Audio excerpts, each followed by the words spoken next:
Balik ka!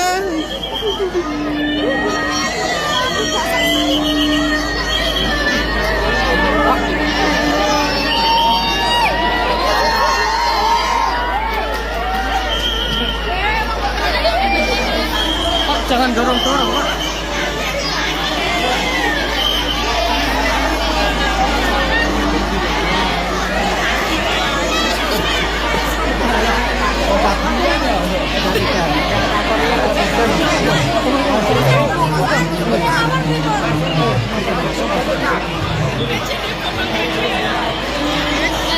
Batasnya kena colok lebu.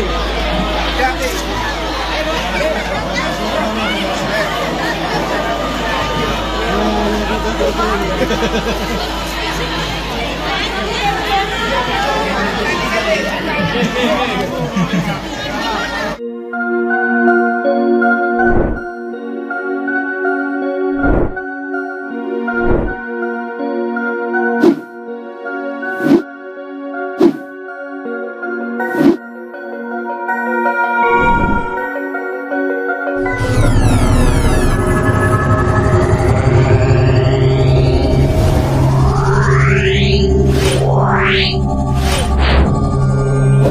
Wow.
jegrek kekudung mendung pepayung langit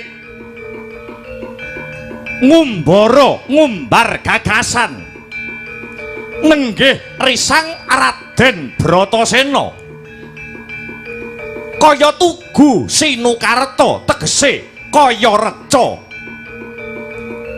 datan mobah datan musik kasikara ing batin mrawasa jroning pengangen-angen ngendhaleni rasaning pamikir kekeraning ati nglayang lelamunan lam-lamen ngalela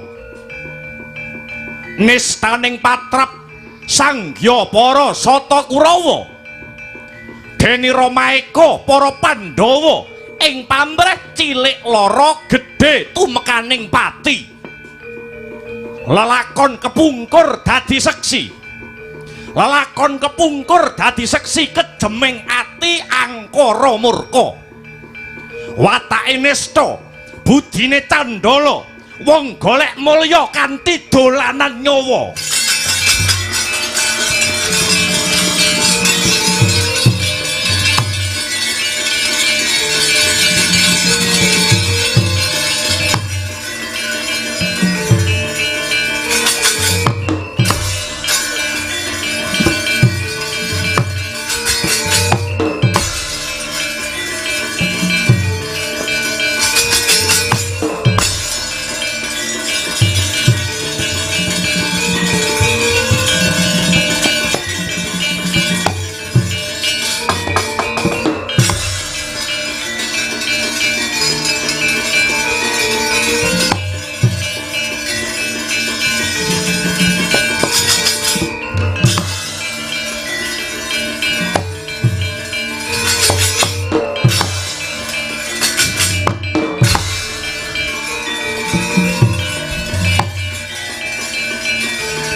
Hyang Suksma mangadi linuwih payungana marang Dewi Kunti Talibrata sumrambahe marang anak-anakku para Pandhawa ngger anakku Dwija Kangka Bratasena Margana Pinten kang sarta tansen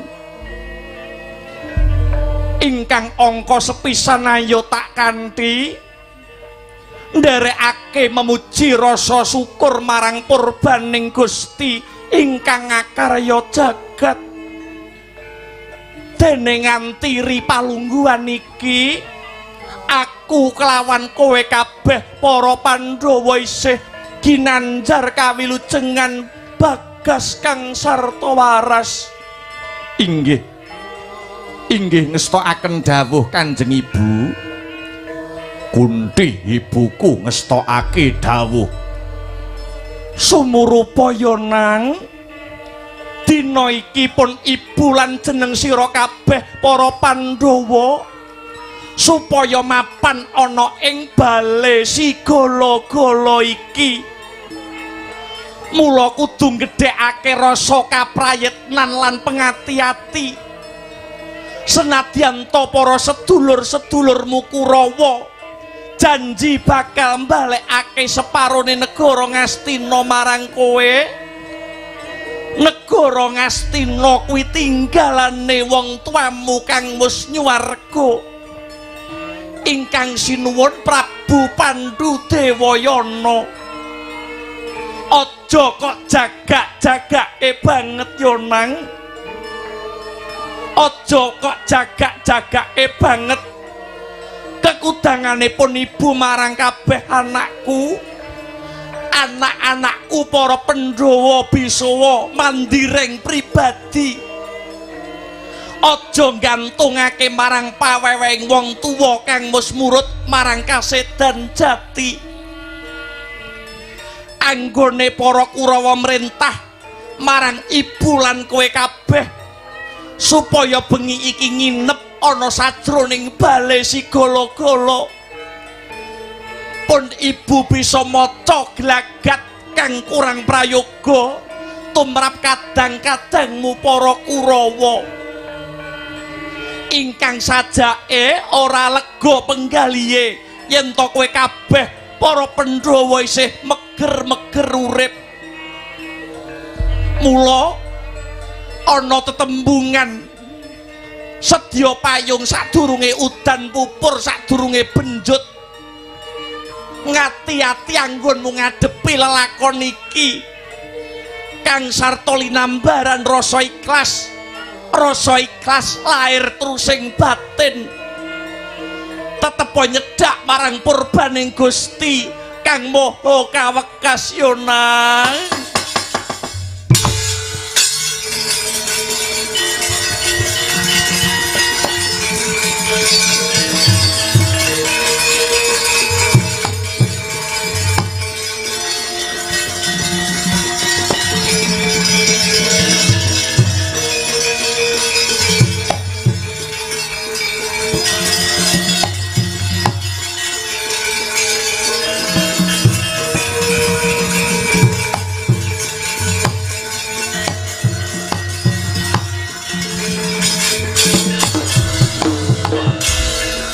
Sranane wong ya luhung betah lopo kurang guling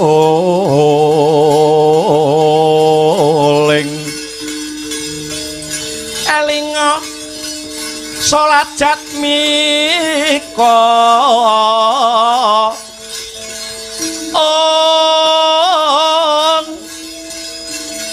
yen wacana kudu manis murih sengseming sasama samane manungsa sami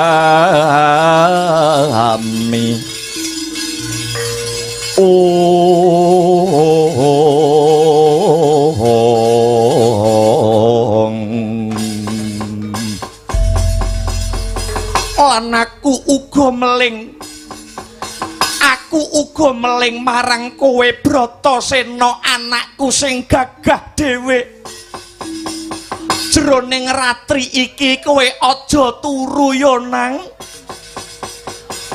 Mbok menawa iki mengko ana bebaya kang tumeka marang sedulur-sedulurmu Pandhawa kabeh.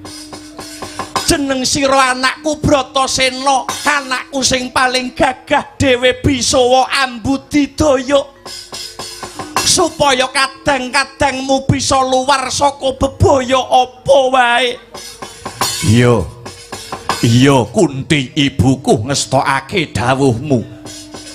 Lan aku meling marang para Pandhawa. Sadurunge kowe turu Dwija Kangka, Margana lan Pinten dalah tangsen.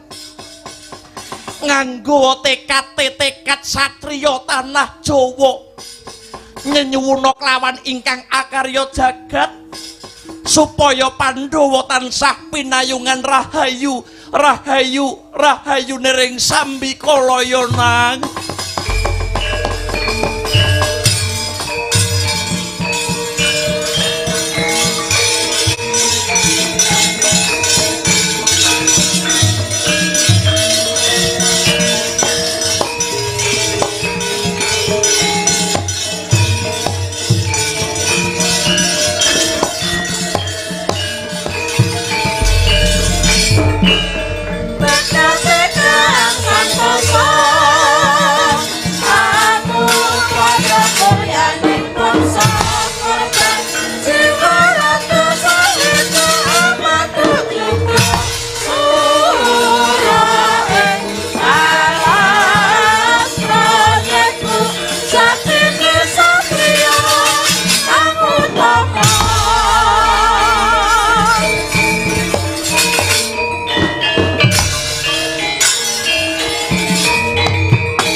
Paman, Paman Sengkuni Paman.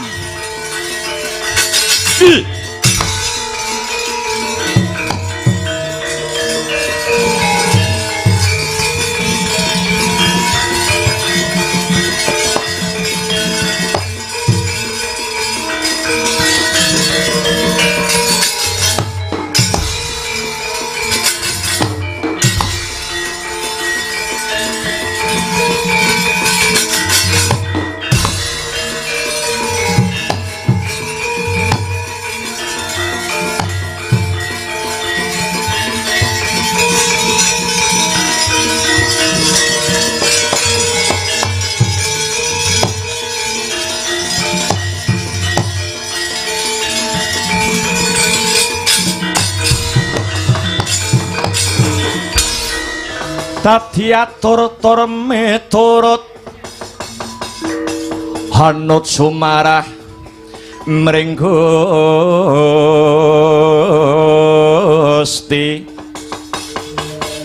dene sidi miwang utama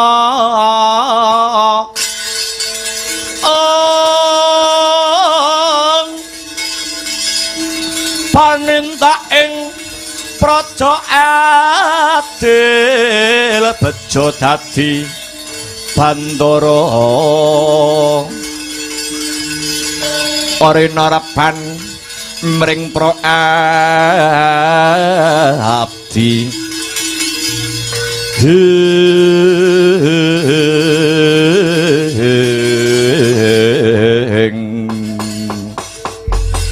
Paman, Paman Harya Sengkuni Paman. Kula wonten dawuh nggir. Angger Jaka Pitana animbali kula pun patih Harya Sengkuni, patih sing kondang dhewe sak jagat raya. Patih Sengkuni, patih sing kondang, patih sing paling jujur dhewe sak donya. Wonten apa nggir? Dina iki para Pandhawa ibarate iwak sampun kecemplung wuwu Paman. Tangeh bisane mlayu. Lho. Liripun kados pundi? Pandhawa dinten sak mangke sampun mapan wonten ing Bale Sigala-gala. Rancangan menika saged lumampah kanthi mulus badhe kados pundi kemawon. Jaka Pitana barepe Kurawa ora bisa ngrasakake mangan gayer, ngombe seger, turu angler yen Pandhawa isih meger-meger urip. Negara Ngastina kudu kula regem dadi duweke para Kurawa Paman. Nggih. Sampeyan ampun kuwatir nggih. Nek sampeyan badhe ngregem lan nguwasani negara Ngastina, watone ana Patih Sengkuni dijamin beres-beres. Estu niku. Sengkuni niku maha pangreka daya. Kok duwe kepenginan apa wae, kok duwe gegayuhan apa wae, pokok men nenek Sengkuni niku bakale berhasil, niku bakale mening seklining ngoten. Sengkuni niku maha pangreka daya ngoten. Kula mung kepengin Pandhawa iso mati Paman. Nggih, gampil nek niku. Bale Sigala-gala papan sing digawe turu karo para Pandhawa niku sing ngerancang Patih Sengkuni. Kula damel saking kayu-kayu ingkang sampun gapuk, sing sipate gampang kobong. Mangke nek sampun tengah wengi para Pandhawa sampun turu kepati, Bale Sigala-gala dipun obong, mesti kemawon Pandhawa bakal mati kobong ana sajroning Bale Sigala-gala menika nggih.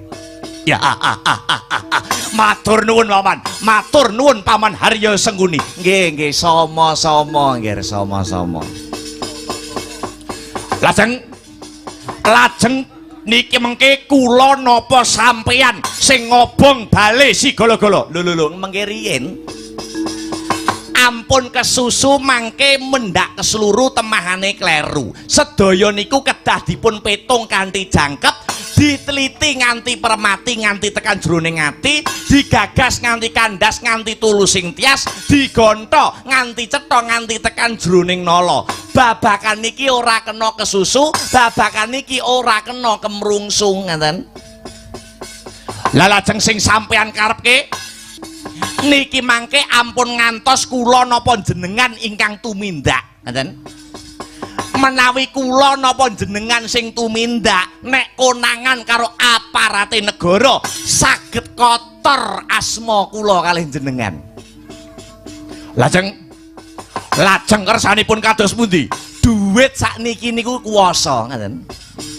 Sampean wani napa mboten? Ngetokne duit kanggo ngongkon uang supaya ngobong bale si golo-golo.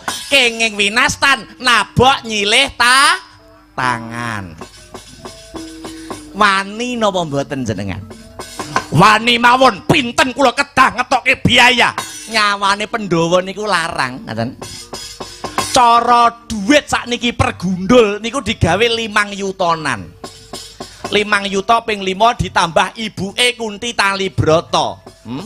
Jenengan wani napa mboten ngetokne duit 30 yuta kanggo mateni para Pandhawa. 30 yuta ki duit apa? Kecil lho nek kagem sampeyan.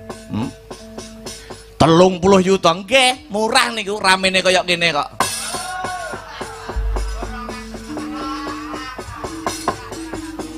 Kula kedah ngetokke 30 yuta kangge mateni nyawane para Pandhawa. Nggih, mantun napa mboten? Yen wani aja wedi-wedi, yen wedi aja wani-wani. Langsung kula bayar kenceng, kula bayar kontan.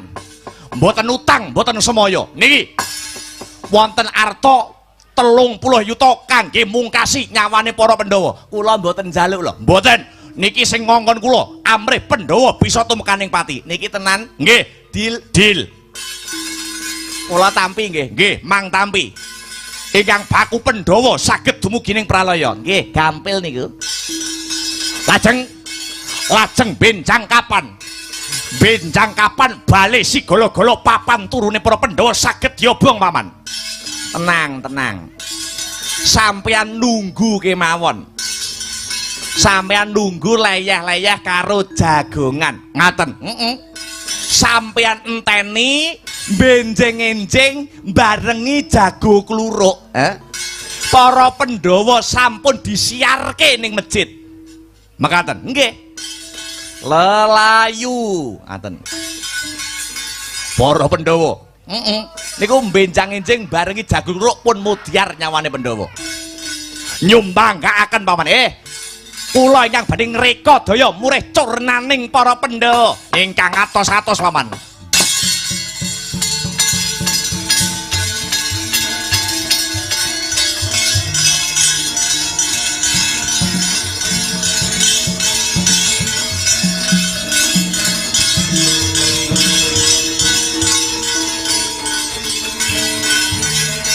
Pandhawa kelakon mati. Joko Pitana dadi ratu ana negara Ngastina.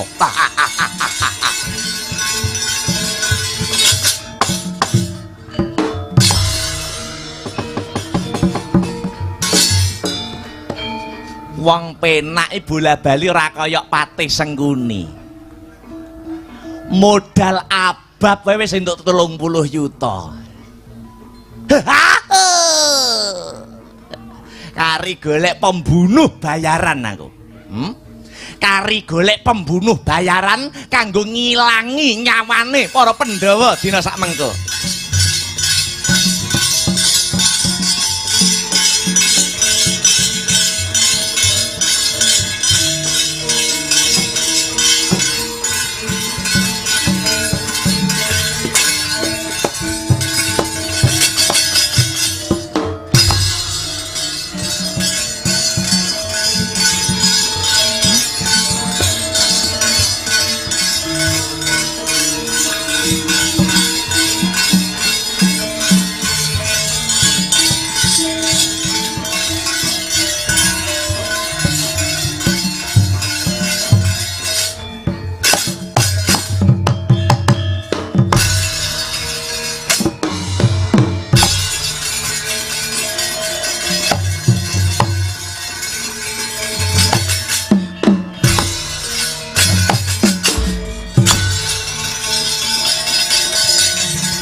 nyata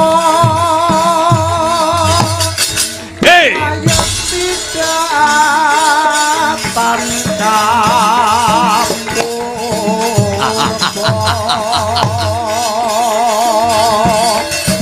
dening manungsa ya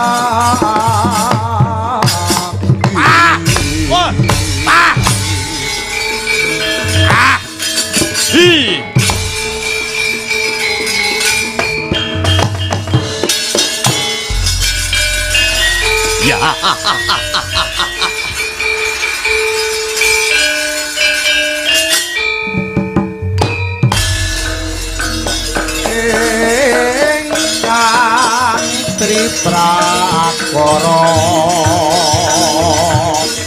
bodho kalawan bejo kang sarta kaning pati mungguh tumita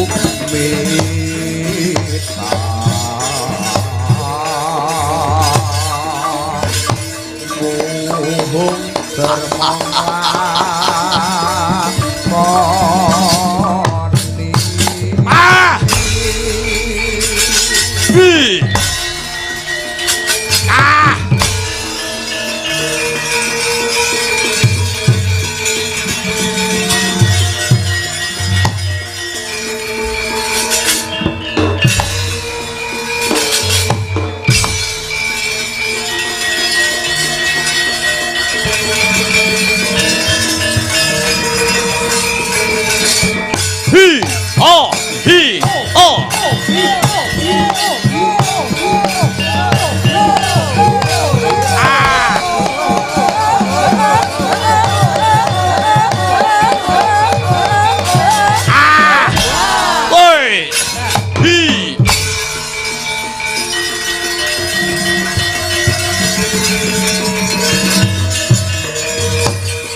yaksa gora rupa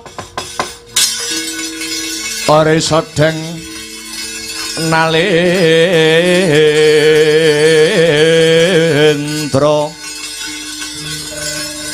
yaksa alalaku kang malwaya ingkang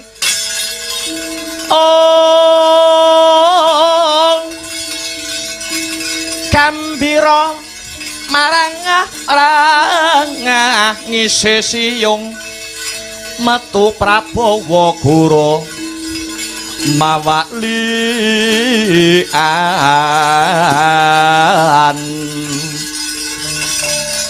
Ditya Durbala harasa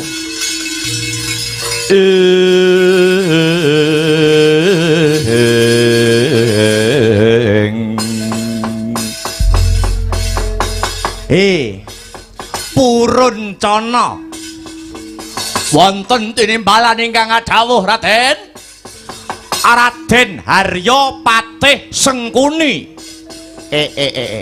kowe isih eling karo aku nggih taksih panjenengan sing gawene menehi pedamelan kalian kula menehi job dateng Purun Cana ya bagus kowe apa isih dadi pembunuh bayaran taksih lakar namung niku ingkang dados pedamelan kula Raden Patih saiki ngene ya aja seru-seru aja banter-banter dina iki ana proyek napa proyek pembunuhan ngono utawa proyek ngobong omah sing dipun obong sinten lan dateng pundi cangkemmu aja banter-banter iki wewadi cara basane saiki rahasia ngerti ora kowe Nggih, nyuwun ngapunten, nyuwun ngapunten, nyuwun ngapunten Raden Patih. Gaweanmu dina iki ora abot, Gaweanmu enteng yen adat saben kowe tak kongkon mateni musuhku, adat lupiya kowe tak kongkon mateni musuhe Patih Harya Sengkuni. Ning yen iki kowe mung tak kongkon ngobong wujute bale si golo-golo. Bale si golo-golo. Iya. Perkara sing ning jerone bale si golo-golo kuwi sapa kowe ora perlu ngerti. Merga kuwi wis dadi urusane Patih Harya Sengkuni. Sing penting kowe mangkat ana ing bale si golo-golo, ngobong bale si golo-golo. Nek nganti iki mengko konangan karo aparating negara, aja pisan-pisan kowe nyenggol jenenge Patih Sengkuni. Nek kowe nganti nyenggol asmane Patih Sengkuni, aku nganti diceluk karo aparating negara, nyawamu sing bakal dari totoane. Ngestaken dawuh. Lah, saiki kanggo perkara ngobong bale si golo-golo, kowe njaluk bayaran pira? Lah iki. Pun to mriku kula kali jenengan niku pun langganan. Kok sik ta kowe iki nek ora ngarani nek kurang ora apa-apa, nek kakean iki lho. Pun sak paring-paring jenengan, sak paring-paring jenengan. Tenan? Nggih. Iki eneke dhuwit gur karo tengah yuta. Kira-kira jalan apa ora? Kakean ngobong bale tek semono kae. Lho, apike Patih Sengkuni iki ning kene iki ngono. Nek karo dhuwit iki sak-sak ngono. Sak ngekeki sak ora. Nek wis rampung sing dadi gaweanmu aja kuwatir, ora kitang 500.000 kowe tak tambahi, ngono. Sing penting kowe kudu budal ngobong bale si golo-golo. Nggih, ngestaken dawuh. Nah, iki duwite tampanono. Nggih. Mengko yen wis kasil anggonmu ngobong wujute bale si golo-golo kowe tak tambahi ora kitang 500.000. Nggih, ngestaken dawuh. Matur nuwun Patih Sengkuni sampun nyukani pedamelan kalih Puruncana. Ya aja kuwatir le. Aku iki tresna karo kowe ya. Tenangno pikirmu, wanti-wanti sing dadi welinge Patih Sengkuni. Nek nganti iki mengko konangan karo aparating negara. Nek nganti iki mengko konangan yen aku sing ngongkon, yen Patih Sengkuni sing ngongkon, kelakon tak deplok cengelmu le. Ampun kuwatir, kula mboten badhe ngembet asmanipun Patih Harya Sengkuni. Budala dina iki le, Puruncana.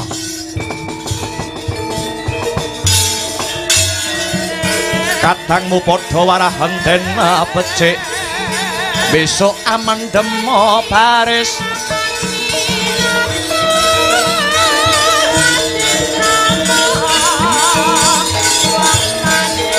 Baris kang pranyetna yo saranta wong ing Gorawati. Pinumpes iku awak Pandhawa.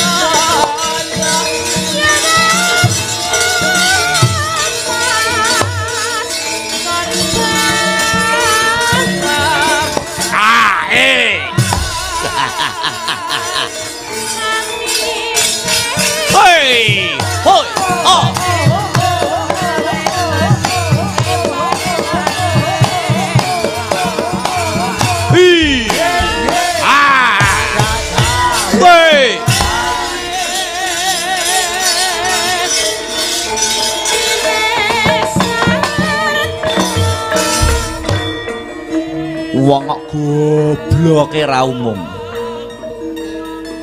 Ya pusi karo Patih Sengkuni ndak krasa. Turan duit sik pirang-pirang. Turan duit kok sinuwun Jaka Pitana isih pirang-pirang kenek nggo tuku kletik-kletik. Jare guyangan nek cah lulusan SMA anyar iki sapa jare?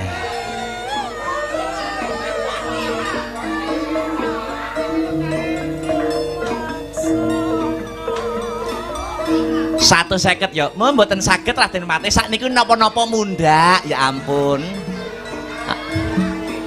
Barang rakulaan lho ya ta. Gelem ya? Nggih pun wis tak nggo langganan nek penak. Nggih pun monggo lah ngono lho manut. Kaya apa jajal wangi apa ora?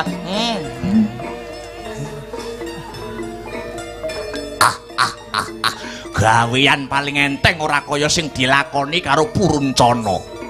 Entuk duit karo tengah yuta, nggur gaweane ngobong omah. Entuk tambahan 500.000 karo Raden Patih Haryo Sengkuni. Puruncana penak gaweane. Tambah selawe tanduk ya. Nggih, Mbah. Ngono kuwi. Iya.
Mawut kang katrajang ing dahana wadya sanggep keprabon perang kang obro marakata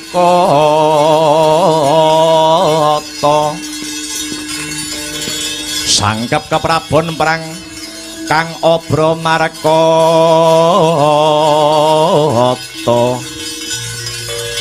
ing wit latalah iki wangune sing diarani bale sigala-gala. Ketitik lawange ana tulisane homestay Bale Gala-gala. Ora peduli sapa sing ning jerone bale sigala-gala, tak obong bale iki. Bakune aku entuk dhuwit saka Patih Arya Sengkuni.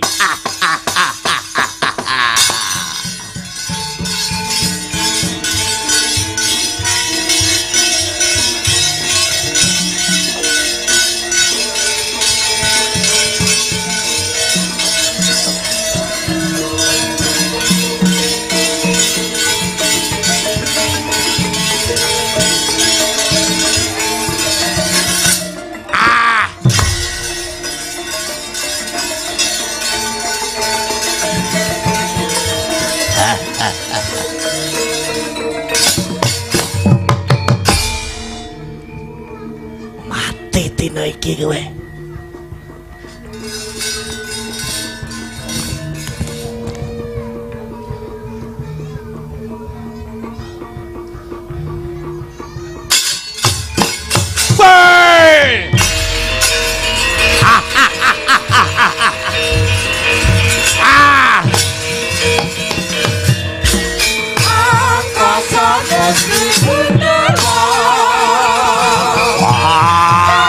Baline kobong.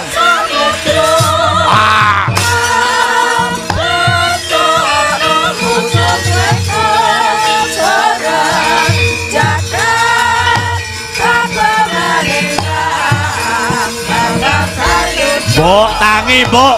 Baline kobong.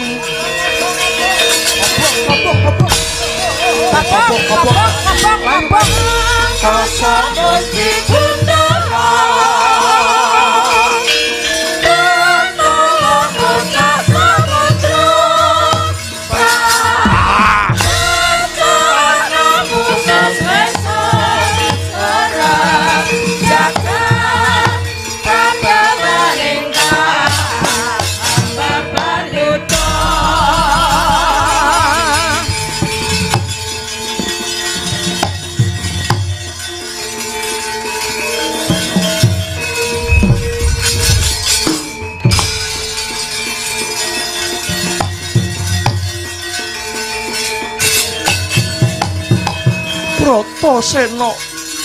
Pun ibu ikhlas naya nang pun ibu culna karepen pun ibu mati ana geni murup sing baku kadang-kadangmu Pandhawa liyane slametna. Bratasena adinipun Kakang. Aku ngrumangsani anak mbarep dadi wakile wong tuwa. Slametna Kanjeng Ibu. Slametna Kanjeng Ibu pun Kakang mati ora apa-apa watone ibu nemahi slamet. Duh Kakang Mas Bratasena, permadi kemawon ingkang kareben ucul dilalap geni wonten bale si golo-golo. Wah, aja omong sing ora-ora, gocel ana rambutku sing kenceng, tak lumpatane geni iki.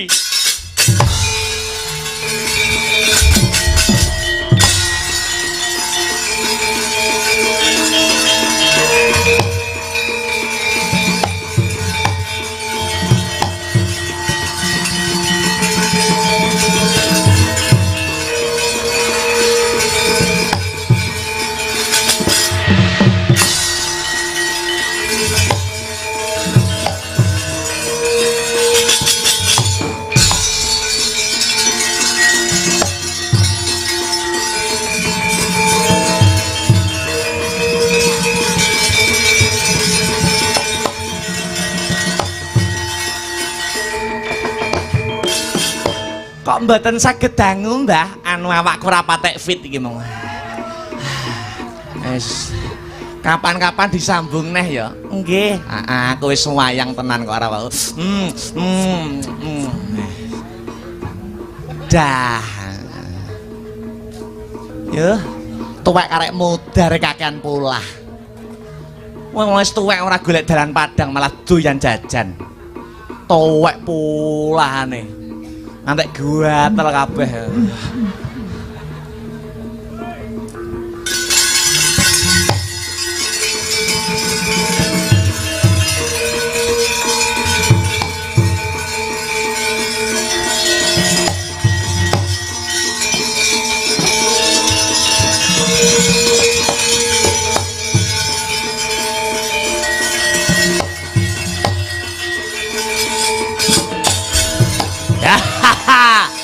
Bale si golo-golo wis kelakon kobong. Aku entuk dhuwit karo tengah yuta gandeng bali si golo-golone wis kasembadan tak obong. Tegese aku entuk dhuwit tambahan saka Patih Haryo Sengguni. Lumayan, ora ketang 500.000 entuk dhuwit tambahan. Raden Patih, bale si golo-golo sampun kula obong. Bale si golo-golo sampun kula obong. Pundi dhuwit tambahanipun?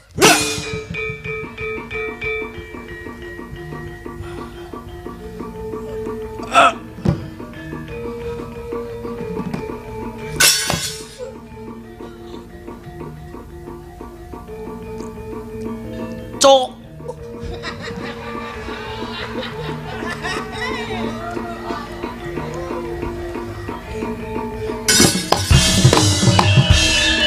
Nek ra pateni cangkeme lampor iki.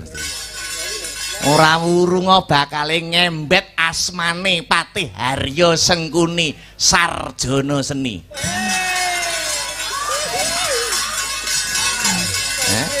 Masane apa? Ndi dhuwitmu karo tengah yuta? Tak gawane mudar nggo dhuwit.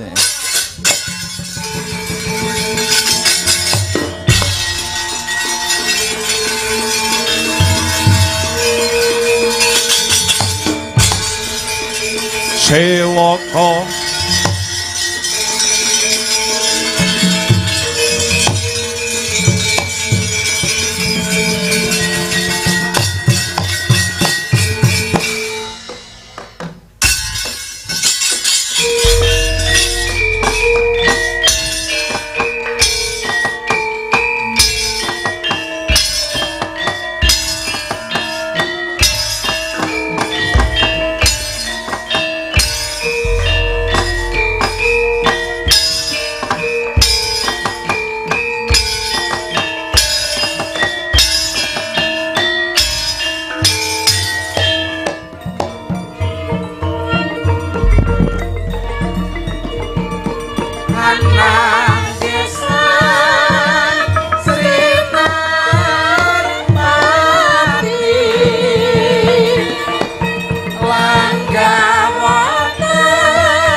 jilangenira sang nar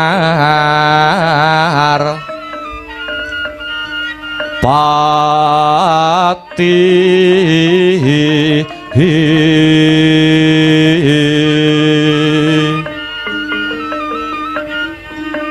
lampah hira alon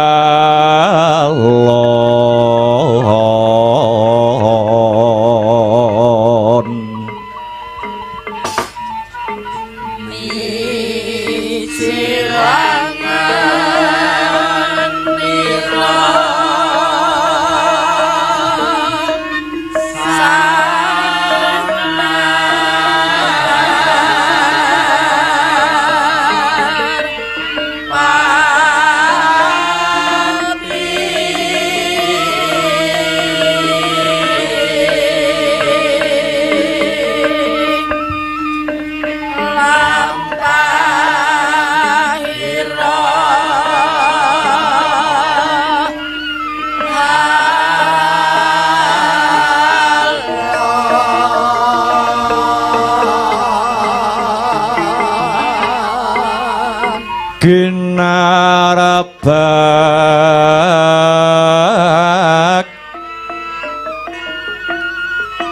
padaya yuwarna